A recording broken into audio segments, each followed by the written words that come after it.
you're new to the game of golf and you're struggling with your greenside performance, then I'm going to share a couple tips to help better your game, to get you a little more consistent around the green, to have you shooting lower scores in no time. What's going on, everybody? My name is Jake, and here at my channel Rough Golf, I like to provide the average golfer with tips, tricks, and product reviews to help better your game and to do so affordably.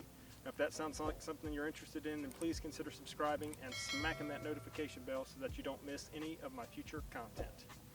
Greenside chipping can be difficult. That's why for beginner golfers, I always advocate the bump and run method. I'll leave a link to a video that I have done detailing how to do the bump and run for beginner golfers.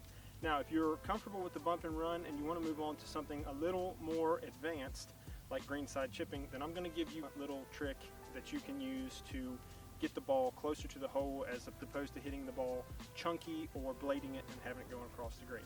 When you're in a position like this and you've got a little distance to the green, you've got three choices. Some people advocate putting the ball, but that is very difficult to judge speed and distance when you're just starting out in the game of golf if you haven't really practiced this shot a lot. The next one, which is what I would advocate, which would be the bump and run, which is just a nice little pop to get the ball close up to the pin. That way you can kind of control it a little better and you're not going to be over the green or short, especially in this case.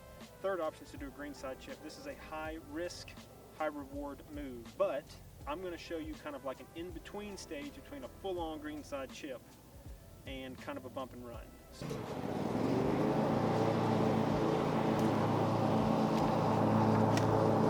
Guys, if you're enjoying this video, then please smash that like button. It really helps the channel out, and consider subscribing if you haven't already. The ball is going to be in the center of your stance. You're going to put your feet slightly wider than your shoulders, and then you're going to turn your toes out just a little bit. Then what you're going to do is choke up on the club, okay? And the trick to this is to make a nice sweeping motion. So back and forward. It looks really funny and feels very weird, like a hug from a stranger, but it's going to help you around the green, I guarantee it. And the goal is just to make a little sweeping motion over the surface of the green, and that is going to prevent you from digging into the ground or from popping up and blading it across the green. So you just want to make a nice little arc swing there, have the edge of the club brush the ground. You're not trying to take a big divot out or anything, and you're going to rotate your wrists just a little bit, okay? So I'm coming back and I'm opening up just a little bit there, like that, and then coming through, and I'm turning them over as I come through.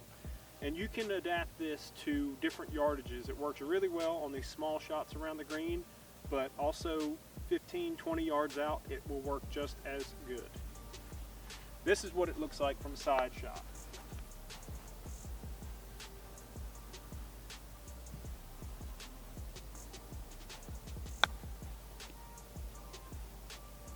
And that's really what you want to do when you're making those greenside chips. Practice this in your yard.